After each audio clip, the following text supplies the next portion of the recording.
வந்தனம் வந்தனமே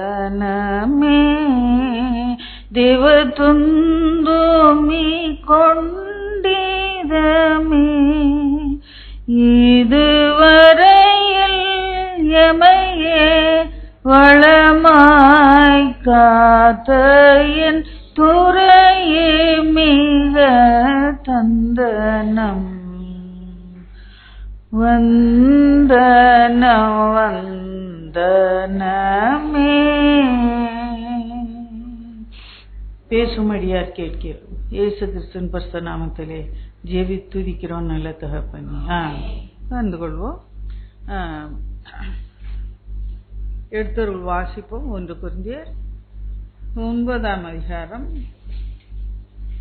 24ஆம் வசனம். பந்தயச்சாலையில் ஓடுகிறவர்கள் எல்லாரும் ஓடுவார்கள், ஆகிலும் ஒருவனே பந்தயத்தை பெறுவான் என்று அறியீர்களா? நீங்கள் பெற்றுக்கொள்ளத்தக்கதாக ஓடுங்கள். நீங்கள் பெற்றுக்கொள்ளத்தக்கதாக ஓடுங்கள் என்று சொல்லி வசனம் நமக்கு ஆலோசனை சொல்லுகிறது. பெற்றுக்கொள்ளத்தக்கதாக ஓடணும். அடுத்த வசனம் வாசிப்போம். பந்தயத்துக்கு போராடுகிற யாவரும் எல்லாவற்றிலேயும் இச்சை அடக்கமாய் இருப்பார்கள். அவர்கள் அழிவுள்ள கிரீடத்தை பெறும்படிக்கு அப்படி செய்கிறார்கள். நாமோ அழிவில்லாத கிரீடத்தை பெறும்படிக்கு அப்படி செய்கிறோம். ஆதலால் நான் நிச்சயமில்லாதவனாக ஓடேன், ஆகாயத்தை அடிக்கிறவனாக சிலம்பம் பண்ணேன். மற்றவர்களுக்கு பிரசவம் பண்ணுகிற நான் தானே ஆகாதவனாய் போகாதபடிக்கு என் சரீரத்தை ஒடுக்கி கீழ்ப்படுத்துகிறேன். பெற்றுக்கொள்ளத்தக்கதாக ஓடணும். பந்தயத்தில் ஓடுறவங்க எல்லாவற்றிலையும் இச்சை அடக்கமாய் இருப்பார்கள். அழியாத கிரீடத்தை பெறுகிற நாம் அதிக இச்சை அடக்கம் உள்ளவர்களாய் இருக்க வேண்டும். அழிவுள்ள கிரீடத்தை பெறுகிற ஓடுகிற ஓட்டத்துல எவ்வளவு இச்சை அடக்கமாக கட்டுக்கோப்பாய் தங்க சரீரத்தை காத்து கொள்ளுறாங்க. இஷ்ட நேரத்துக்கு இஷ்டப்பட்டதை சாப்பிட முடியாது. அவங்க இஷ்டப்பட்ட நேரம் தூங்கி இஷ்டப்பட்ட நேரம் எந்திரிக்க முடியாது. அவங்க இஷ்டப்பட்ட இடத்துக்கு இஷ்டப்பட்ட நேரத்துல போக முடியாது. அவங்க உடம்ப கட்டுக்கோப்பாக இச்சை அடக்கத்தினாலே காத்து கொள்ளுவார்கள். நினைச்ச நேரம் பர்கரு, நினைச்ச நேரம் பிட்சா, நினைச்ச நேரம் பாஸ்தா சாப்பிடுவாங்களே, சாப்பிட மாட்டாங்க. அது பார்த்தாலும் இச்சை அடக்கி கொள்ளுவாங்க. குறித்த நேரத்துக்கு எந்திரிக்கணும், குறித்த நேரத்துக்கு படுக்கணும், குறித்த நேரத்துல எக்ஸசைஸ் பண்ணணும். அவங்க மனசு வேற காரியத்தை சொல்லும், இங்க போலாம் அங்க போலாம் அதை செய்யலாம். ஆனா கட்டுக்கோப்பா தங்க சரீரத்தை இச்சை அடக்கத்தினாலே காத்துக்கொள்வார்கள்.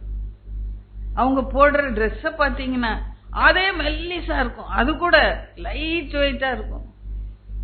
முரட்டு ட்ரெஸ் கூட போட மாட்டாங்க, லாங் ட்ரெஸ் கூட போட மாட்டாங்க. அதெல்லாம் இச்சை அடக்கமா இருக்கும். அழிவில்லாத கிரீடத்தை பெற்றுக்கொள்ள ஓட அவங்க எவ்வளவு இச்சை அடக்கமாய் இருக்கிறாங்க. நம்ம அழியாத ஜீவ கிரீடத்தை பெற்றுக்கொள்ளத்தக்கதாக ஓடிக்கொண்டு இருக்கிறோம். எவ்வளவு அதிகமாக இச்சை அடக்கமாக இருக்க வேண்டும். எல்லாவற்றிலும் இச்சை அடக்கம் என்று சொல்லி எல்லாவற்றிலும் இச்சை அடக்கமாய் இருக்க வேண்டும். அங்கே நான் நிச்சயமில்லாதவனாக ஓடேன், ஆகாயத்தை அடிக்கிறவனாக சிலம்பம் பண்ணேன். ஆகாயத்துல சிலம்பம் பண்ணா, நோக்கமே இல்லாம சிலம்பம் பண்ணா வாழ்க்கையில முன்னேற முடியாது. சிலம்பம் பண்ணிட்டு அதே இடத்துலதான் நின்று கொண்டு இருப்பான். ஆகாயத்துல சிலம்பம் பண்ண நான் நிச்சயம் இல்லாதவனாக ஓடேன், நிச்சயத்தோடு நான் ஓடுகிறேன். பெற்றுக்கொள்வேன் என்ற நம்பிக்கை, பெற்றுக்கொள்வேன் என்ற நிச்சயத்தோடு நான் ஓட வேண்டும். பவுல் சொல்லுகிறார், மற்றவர்களுக்கு பிரசங்கிக்கிறேன்னா நானே ஆகாதவனாய் போகாதபடி என் சரீரத்தை ஒடுக்கி நான் கீழ்ப்படுத்துகிறேன் என்று சொல்லி சொல்ற. அப்போ ஆசை, இச்சை, கண்களின் இச்சை, ஜீவனத்தின் பெருமை, மாம்சத்தின் பெருமை எல்லாவற்றையும் அடக்கி ஒடுக்கி இந்த ஆவிக்குரிய ஓட்டத்தை ஓடணும். அப்ப நாம் பெற்றுக்கொள்ளத்தக்கதாக ஓட முடியும். ஆதியாகமத்தின் புஸ்தகத்திலே பார்க்கிறோம், ஒரு குடும்பம் ஓடினார்கள், அழிவிலிருந்து தப்பி ஓடினார்கள். அதை குறித்து நம்ம சற்று பார்க்கலாம். ஆதியாகமத்தின் புஸ்தகம் 19ஆம் அதிகாரம் 17ஆம் வசனம் வாசிப்போம். அவர்களை வெளியே கொண்டு போய் விட்ட பின்பு அவர், உன் ஜீவன் தப்ப ஓடிப்போ, பின்னிட்டு பாராதே, இந்த சம பூமியில் எங்கும் நில்லாதே, நீ அழியாதபடிக்கே மலைக்கு ஓடிப்போ என்றார். லோத்துவையும் ஒன்றிய குடும்பத்தையும் அந்த அழிவிலிருந்து, சோதோம் அழிய போகுது, ஆபிரகாம நினைத்து லோத்தை தப்ப விட்டார் என்று சொல்லி பார்க்கிறோம். 19ஆம் அதிகாரம் 27ஆம் வசனம் வாசிப்போம். 19:27 வாசிப்போம். விடிய காலத்தில் ஆபிரகாம் எழுந்தார். முந்தின நாள் நின்று அங்கே ஜெபம் பண்ணி கொண்டு இருந்தான். திறப்பின் வாயில் நின்று லோத்துக்காக ஜெபம் பண்ணி கொண்டு இருந்தான். சோதோமுக்காக திறப்பின் வாயில் நின்று ஜெபம் பண்ணி கொண்டிருந்தான். அங்கே ஆண்டவர் எழுந்தருளி போனார். இவன் இரவு படுத்திருந்துட்டு காலையிலேயே வந்து நின்று பார்க்கிறான். அதே இடத்துல வந்து நின்று சோதோமை நோக்கி கண்களை ஏறெடுத்து பார்க்கிறான். கர்த்தருக்கு முன்பாக தான் நின்ற இடத்துக்கு போய் சோதோம் கொமோரா திசைகளையும் சமபூமியான தேசம் முழுவதையும் நோக்கி பார்த்தான். அடுத்தது, அந்த பூமியின் புகை சூளையின் புகைய போல எழும்பிட்டு, எட்டி பார்க்கிறான், அது எரிஞ்சிட்டு இருக்குது. புகை சூளை எரிஞ்சு வர்ற மாதிரி புகை வருது. தேவன் அந்த சமபூமியின் பட்டணங்களை அழிக்கும் போது தேவன் ஆபிரகாமை நினைத்து லோத்து குடியிருந்த பட்டணங்களை தாம் கவிழ்த்து போடுகையில் லோத்தை அந்த அழிவின் நடுவில் இருந்து தப்பி போகும்படியாக அனுப்பிவிட்டார். லோத்தை நினைத்து லோத்தை தப்ப விட்டார் என்று சொல்லி போடல. ஆபிரகாம் நின்று ஜெபம் பண்ணி திறப்பின் வாயிலிருந்து 50 நீதிமான கண்ட அழைத்து போடுவீரோ, 40 நீதிமான கண்ட அழித்து போடுவீரோ, 30 நீதிமான கண்ட அழித்து போடுவீரோ, 10 நீதிமானை கண்ட அழித்து போடுவீரோ என்று சொல்லி லோத்துக்காக அவன் வேண்டிக் கொண்டான்.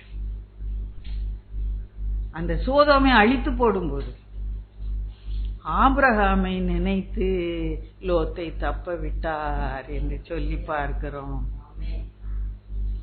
அங்கே கையை பிடித்து வெளியே கொண்டு வந்து அந்த தூதன் அந்த பட்டணத்துக்கு வெளியே விட்டுட்டு போறான்.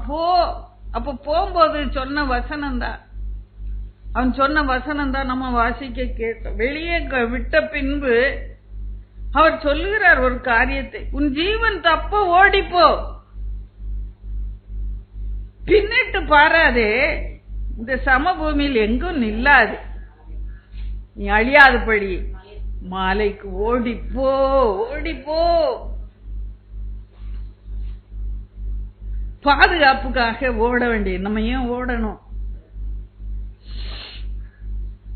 பெற்றுக்கொள்ளத்தக்கதா ஓடிக்கொண்டு இருக்கிறோம்.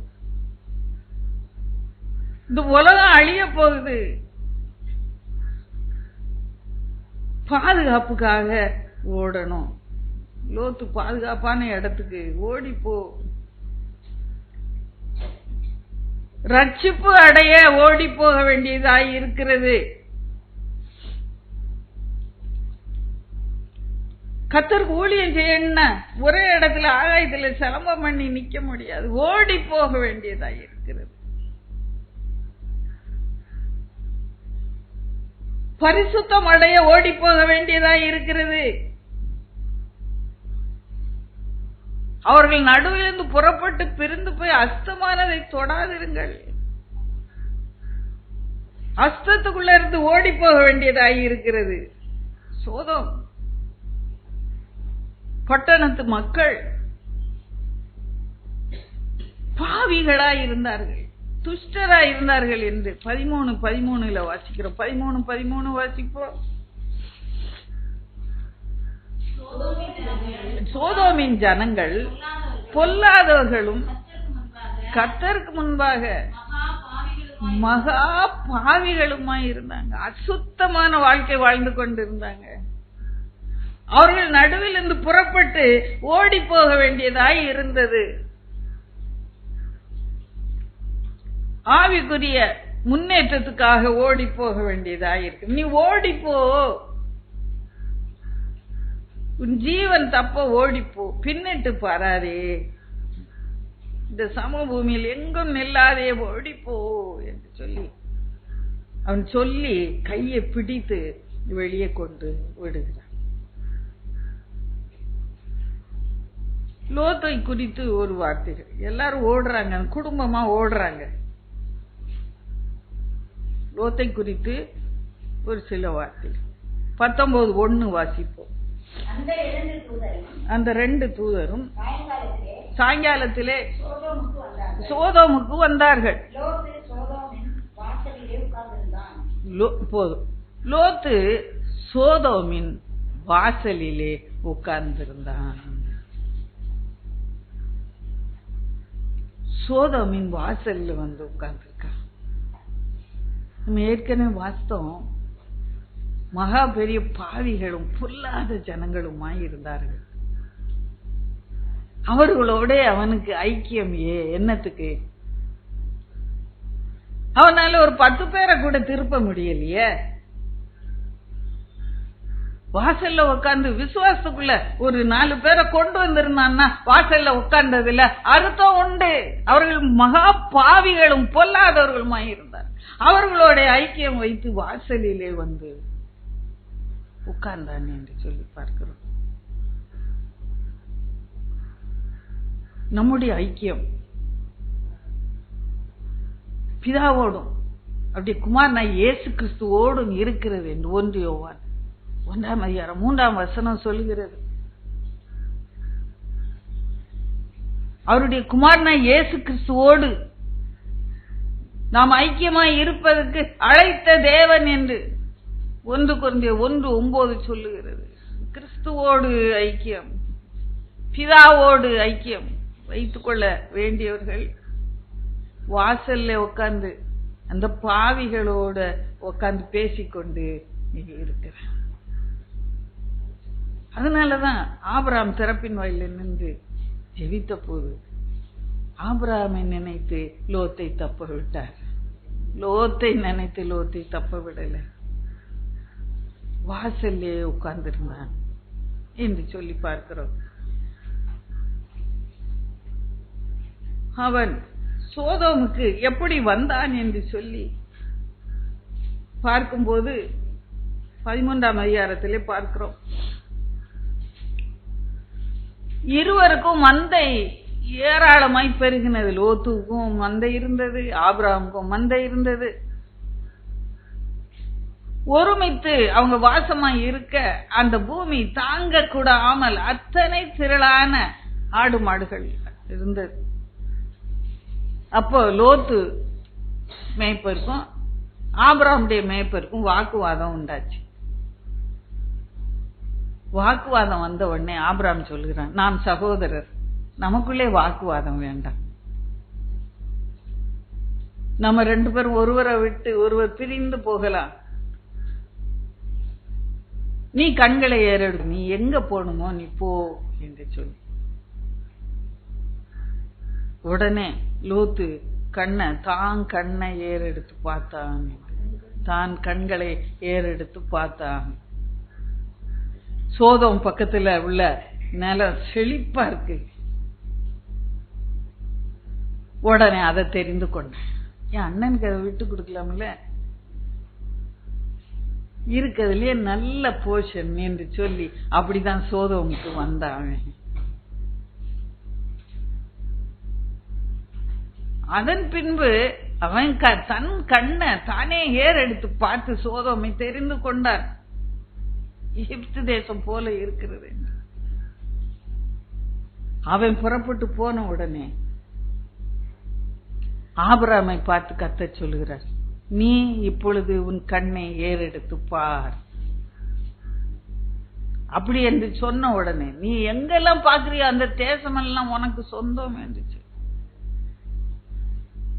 மேற்கையும் கிழக்கையும் தெற்கையும் வடக்கையும் நீ பார், கால் எம்மட்டும் நடக்கிறதோ அம்மட்டும் நடந்து திரி, எல்லா தேசம் உனக்கு தருவேன். கர்த்தர் சொன்ன உடனே நீ உன் கண்ணை ஏறிட்டு பார் என்று சொன்ன உடனே ஆபிரகாம் கண்ணை ஏறிட்டு பார்த்தார். லோத்தை போல அல்ல, தானே தன் கண்ணை ஏறெடுத்து பார்த்து சோதோமை அழிவை அவன் தெரிந்து கொண்டு அங்கே போகிறான் என்று. அப்படிதான் சோதோமுக்கு வந்தான். அவள் பாவிகளாய் இருந்தார்கள், பொல்லாதவர்களாய் இருந்தார்கள் என்று சொல்லி பார்க்கிறோம். அப்படியாக வாசல்ல உட்கார்ந்து அவர்களோடு ஐக்கியம் வைத்துக் கொண்டிருந்தான். அவர்கள் நடுவில் இருந்து புறப்பட்டு பிரிந்து போய் அஸ்தமானத்தை தொடாதிருங்கள் என்று சொன்னார். அவர்களோடு ஐக்கியம் வைத்து அங்கே பேசிக்கொண்டு வாசல்ல உட்கார்ந்திருக்கிறார். அடுத்தபடியா பார்க்கிறோம் 15ஆம் வசனத்தின் கடைசி பகுதி, 2வது பகுதி. 15ஆம் வசனத்தின் 2வது பகுதி. அழைத்து கொண்டு போ என்று சொல்லி துரிதப்படுத்தினார்கள். சோதமை அழிக்கிற நேரம் துரிதப்படுத்தினாங்க, சீக்கிரம் போ. 16ஆம் வசனத்தின் முன்னும் பகுதி. போதும், அவன் தாமதித்துக் கொண்டே இருந்தான். தூதர்கள் வந்து துரிதப்படுத்துறாங்க, சீக்கிரம். இவனோ தாமதம் பண்ணிக்கொண்டு தன்னை சுற்றி நெருக்கி நிற்கிற பாவத்தையும் பாரத்தையும் தள்ளிவிட இஷ்டமில்லை அவனுக்கு. நாட்கள் பொல்லாதவைகளாய் இருக்கிறபடினாலே காலத்தை பிரயோஜனப்படுத்திக் கொள்ளுங்கள். எபேசியர் 5:16 அப்படியாய் சொல்லுகிறது, காலத்தை பிரயோஜனப்படுத்திக் கொள்ளுங்கள். அழிவின் காலம் வருகிறது. துரிதப்படுத்தி வேகமா நிவான் சொல்லும் போது அவனோ தாமதம், காலத்தின் மகிமையை அறியாதவனாய், அழிவு நெருங்கிட்டு என்றது காலத்தை அறியாதவனாய் அவன் தாமதமாய் செய்து கொண்டு நிற்கிறான். அழிய போகுது, ஓடு அப்படின்னு சொல்ற. சீக்கிரம் சீக்கிரம் சீக்கிரம். அவன் தாமதம் பண்ணி கொண்டு நிற்கிறான். எபிரேயர் 12:1 சொல்லுது, நம்ம சுற்றி நிற்கிற பாவத்தையும் பாரத்தையும் தள்ளிவிட்டு விசுவாசத்தை தோக்கிறோரும் முடிக்கிறோருமாய இயேசு கிறிஸ்துவை நோக்கி உங்களுக்கு நியமித்திருக்கிற ஓட்டத்திலே பொறுமையாய் ஓட கடவீர்கள்.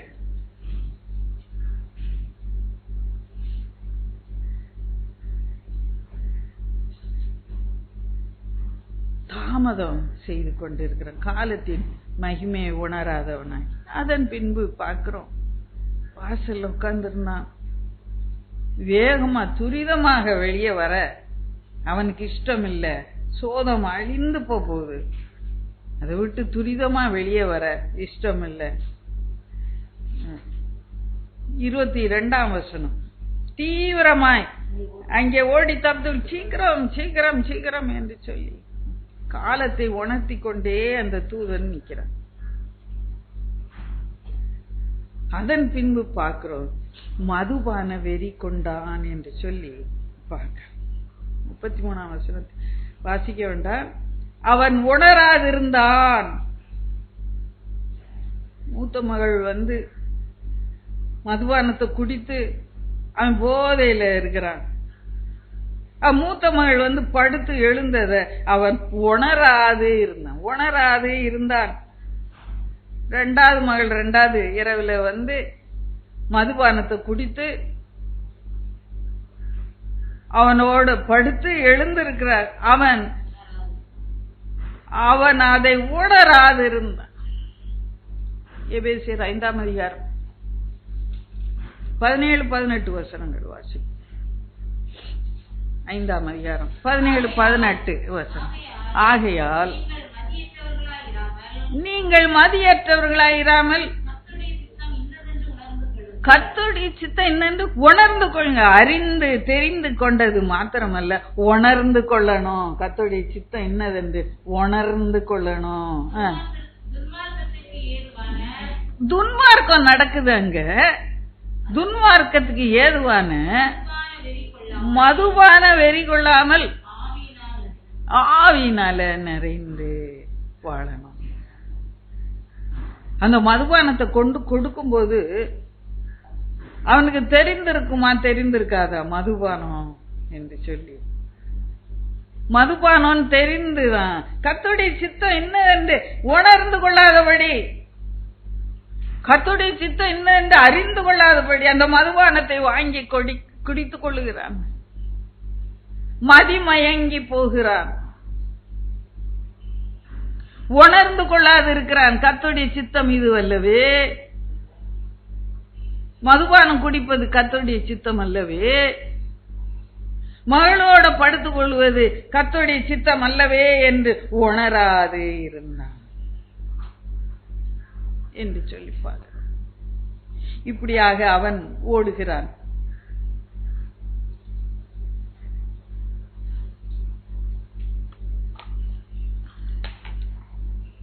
அவன் மனைவி எப்படி ஓடுனாள் என்று சொல்லி பார்க்கிறோம். 26ஆம் வசனம். அவன் மனைவியோ பின்னிட்டு பார்த்து உப்பு தூணானாள். மனைவியும் ரட்சிக்கப்பட தேர்ந்தெடுக்கப்பட்டவள், தெரிந்து கொள்ளப்பட்ட பாத்திரம்.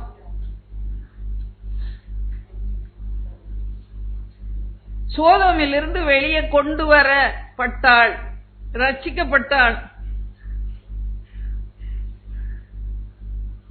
ஆனா அந்த ஓட்டத்திலே பின்னிட்டு பார்த்து உப்பு தூணானாள். தூதன் சொல்லும் போது தெளிவாய் சொன்னான், உன் ஜீவன் தப்ப ஓடிப்போ, பின்னிட்டு பாராதே. கர்த்தருடைய வார்த்தைக்கு பயப்படவில்லை, கர்த்தருக்கு பயம் இல்லை. என்னுடைய வசனத்துக்கு நடுங்குகிறவனே நான் நோக்கி பார்ப்பேன்.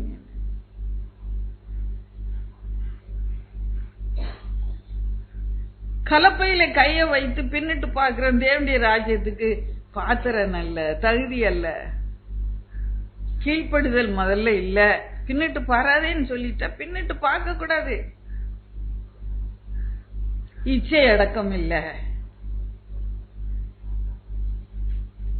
யோவான்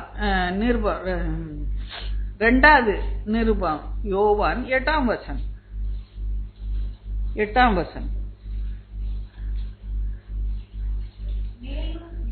மேலும் நான் புதிய கற்பனை உங்களுக்கு எழுதுகிறேன், நீங்கள் அவருக்குள்ளும்.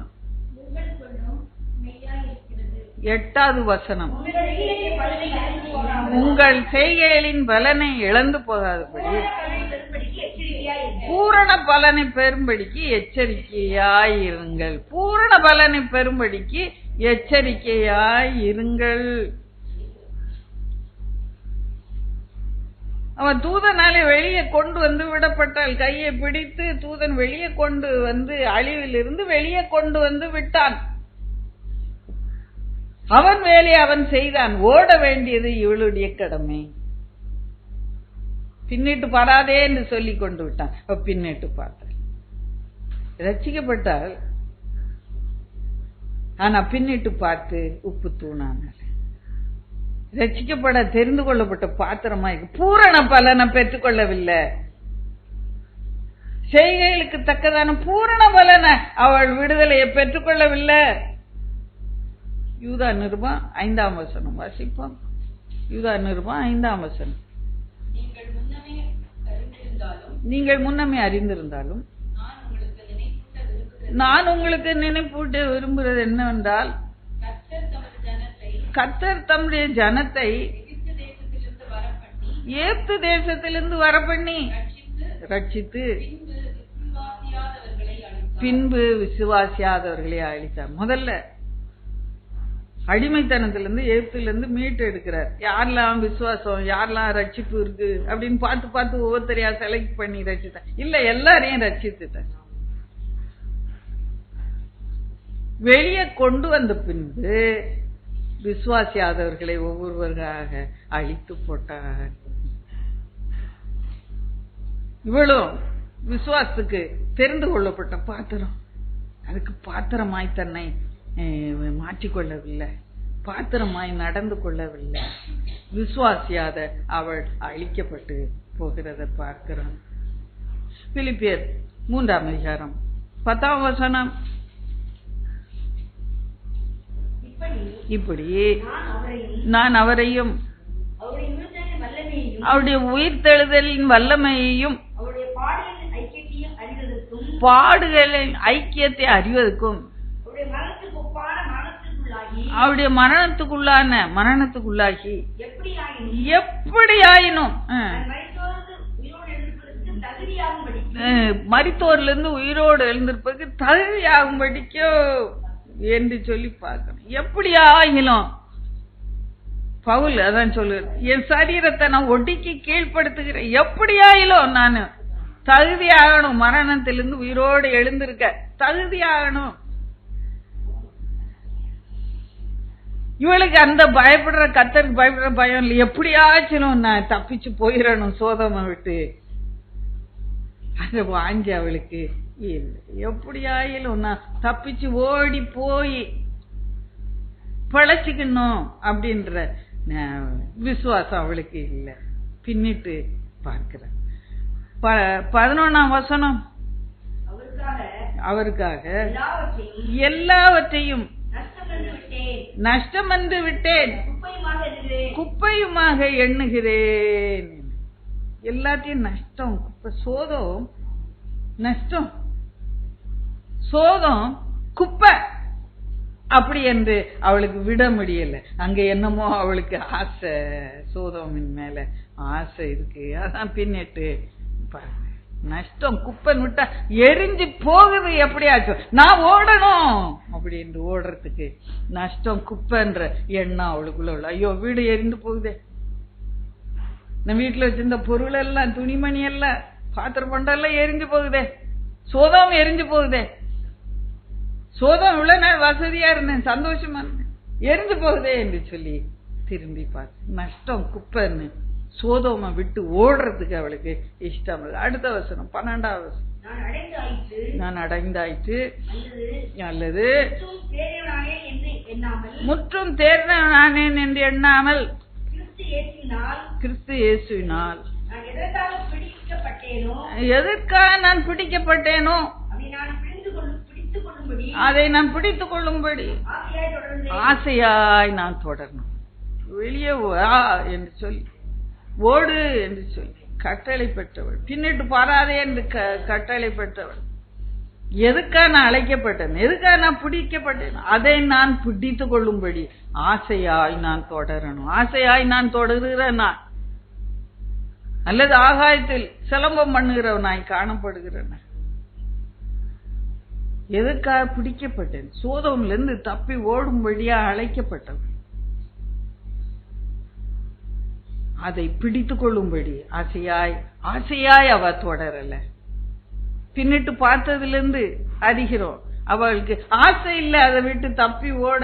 சோதோமை விட்டு பொல்லாத பாவிகள் நிறைந்த அந்த பட்டணத்துல அவளுக்கு என்ன பார்வை, அவளுக்கு என்ன ஆசை. அடுத்த வசனம் 14 13 பின்னானவளை ஒன்று செய்கிறேன், பின்னானவளை மறந்து முன்னானவளை நாடி கிறிஸ்து இயேசுக்குள் பின்னானவளை மறந்து முன்னானவளை நாடி நான் ஓட வேண்டும். சோதோம மறந்துட்டு ஓடணும். சோதோம மனசுக்குள்ள வச்சுக்கிட்டே, ஆசை அது மேல வச்சுக்கிட்டே ஓட முடியாது. அதான் பின்னிட்டு பார்த்தா 14 பரம அழைப்பின் பந்தய பொருளுக்காக லக்கை நோக்கி தொடர்கிறேன். நான் போக வேண்டிய தூரம் வெகு தூரம், அது மேல கண்ணை வச்சு பரம அழைப்பின் பந்தய பொருள் கிறிஸ்து தான். அவர் மேல என் கண்ணை வச்சு நான் எப்படியாவது கிறிஸ்துவ போய் அடையணும் என்று சொல்லி இப்படியா அந்த சோதோமை விட்டு வெளியே வந்துறேன் என்று சொல்லி பரம அழைப்பின் பந்தய பொருளை லக்கை நோக்கி நான் தொடரும்படியாக அழைக்கப்படுகிறேன். அவ அப்படியா லக்க நோக்கி தொடரல, அவ பின்னிட்டு பார்த்து உப்பு தூணானாள் என்று சொல்லி பார்க்கிறோம். கலப்பையின் மேல கைய வைத்து பின்னிட்டு பார்க்கிறவன் தேவனுடைய ராஜ்யத்துக்கு பாத்திர நல்ல தகுதி உள்ளவன் அல்ல என்று சொல்லி பின்னிட்டு பாராதே, இந்த சமபூமியில் எங்கும் நில்லாதே, உன் ஜீவன் தப்ப ஓடிப்போ. அவன் சொல்லப்பட்ட கட்டளை தெளிவா இருந்தது. ஜீவன் தப்ப நான் ஓடிப்போன். அவ பின்னிட்டு பார்த்து உப்பு தூணான. அவங்க லோத்து குறித்து பார்த்தோம். உணராம மதுபான கத்தோடைய சித்தம் என்னன்னு உணராம மதுபானத்தை குடித்து உணர்வில்லாத இருக்கிறாங்க. மனைவி பின்னிட்டு பார்த்து உப்பு தூணான. அந்த குமாரத்திகளை குறித்து பார்க்கிறோம். முதல் குமாரத்தி சொல்லுகிறா 31 மூத்தவள் இளையவளை பார்த்து நம்முடைய தகப்பன் முதிர் வயதானார், பூமி எங்கும் நடக்கிற முறைமையின்படியே நம்மோட சேர பூமியில ஒரு புருஷன். அவ பார்க்கிற உலக பிரகாரமான சிந்தனை. அந்த ஊருக்குள்ள குடியிருந்தான்னா யாராவது பார்த்து கல்யாணம் பண்ணி இருப்பாங்க. மலை உச்சியில போய் கெபிக்குள்ள போய் இருக்கிறாங்க, யாரும் பார்க்கல. நான் உலகத்தார் அல்லாதது போல நீங்களும் உலகத்தார் அல்ல என்று சொல்லி கிறிஸ்து சொல்லுகிறார். உலகத்தின்படி சிந்தனை அவளுக்குள்ள வருகிறது, மாம்ச சிந்தை வருகிறது, இச்சை அடக்கம் இல்லாத சிந்தனை வருது. தாப்பனோட போய் சேர இச்சை அடக்கம் இல்ல அவளுக்கு. மாம்ச சிந்தை மரணம், ஆவியின் சிந்தையோ ஜீவனும் சமாதானம். மாம்சத்தின்படி நடக்கிறவர்கள் தேவனுக்கு பிரியமாய் இருக்க கூடாது. மாம்சத்தின்படி நடக்கிறவர்கள் தேவனுடைய சித்தத்தை செய்ய முடியாது. தேவனுக்கு கீழ்ப்படியாமல் போகிறது தான் மாம்ச இச்சை, மாம்ச சிந்தை. மாம்ச சிந்தை சாபத்தை கொண்டு வந்தது அவளுடைய வாழ்க்கையில.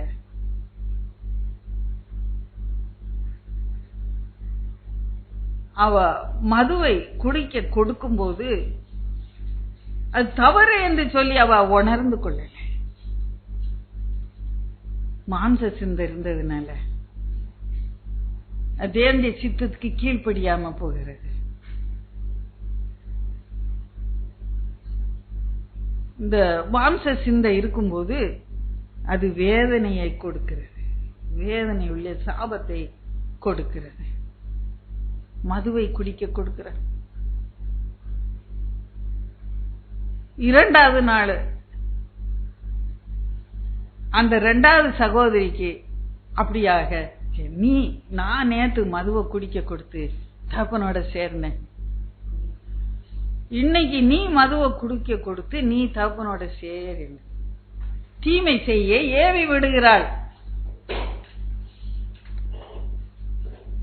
அது தீமை செய்ய திரளான பேரை பின்பற்றாது இருப்பாயாக. உன்னை ஏவி விட்டா அதுபடி செய்யாத என்று உபாகமத்தில் 23ஆம் அதிகாரம் யாத்திராகமம் 23:2 பார்க்கிறோம். தீமை செய்ய திரளான பேரை பின்பற்றாயாக. அவளுக்கும் இச்சை அடக்கம் இல்லை. ஆவியிலே நிறைந்து மாம்ச இச்சைகளை அழித்து போட்டோன்னா ஆவியானவர் நம்மை நடத்துவார். ஆவியானவர் அவளை நல்ல உம்முடைய நல்ல ஆவியானவர் என்னை உம்முடைய செமையான வழியிலே நடத்துவீராக என்று தாவீது ஜெபம் பண்ண. ஒவ்வொரு நாளும் யுத்தத்திலே ஆவியின் சிந்தையோடு அவன் நடந்து வெற்றி பெற்றான். மாம்சத்திலே சிந்திக்கல, மாம்சத்திலே சிந்தித்து இச்சை அடக்கம் இல்லாம பாவமான சந்ததியை உருவாக்கினார்.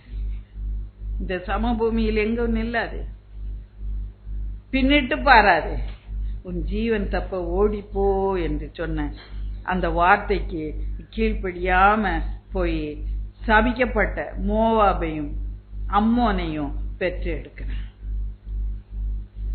2வது குமாரத்தையும் அப்படியாக கெட்டு போகிறத பார்க்கிறோம். நாம எப்படியாக ஓடுகிறோம்? இச்சை அடக்கத்தோடு ஓடுகிறோமா? பின்னிட்டு பாராம ஓடுகிறோமா? நான் அன்னைக்கு நான் இப்படி செஞ்சிருப்பேன், ரட்சிக்கப்படும் முன்னால்னா நான் இப்படி செஞ்சிருப்பேன், ரட்சிக்கப்படும் முன்னால்னா இப்படி சொல்லி இருப்பேன் என்று சொல்லி அதையே குறித்து பெருமை பாராட்டி கொண்டு இருக்கிறோம். இச்சை அடக்கமாக இருக்க அழைக்கப்படுகிறோம். இச்சை அடக்கமாய் வாழும்போது கர்த்தர் நமக்காக ஆவியானவர் எல்லாம் செய்து கொடுப்பார். மாம்சத்தினாலே ஆவியினாலே மாம்ச சிந்தையை அழிப்பீர்கள் என்றால் பிழைப்பீர்கள். ரோமர் 8ஆம் அதிகாரம் 13ஆம் வசனம் வசிப்போம். 8:13. மாம்சத்தின்படி பிழைத்தால் சாவீர்கள், ஆவியினாலே சரீரத்தின் செய்களை அழித்தால் பிழைப்பீர்கள். மாம்சம் சொல்றத செஞ்சுக்கிட்டே இருந்தோம்னா சாவம் மரணம் உண்டாகும். இந்த சரீரத்தின் செய்களை எப்படி அழிக்க முடியும்? ஆவியில நிறைந்துதான் சரீரத்தின் செய்கைகளை அழிக்க முடியும். நாம இன்றைக்கு ஒரு தீர்மானம் எடுப்போம். நான் இச்சை அடக்கமாக நடப்பேன், நான் பெற்றுக்கொள்ளத்தக்கதாக ஓடுவேன் என்று சொல்லி ஒரு தீர்மானத்தை எடுப்போம். கர்த்தர் நம்மை நிச்சயமாக ஆசீர்வதிப்பாராக. ஜெபத்துக்குள்ளாய் கடந்து போகிறோம்.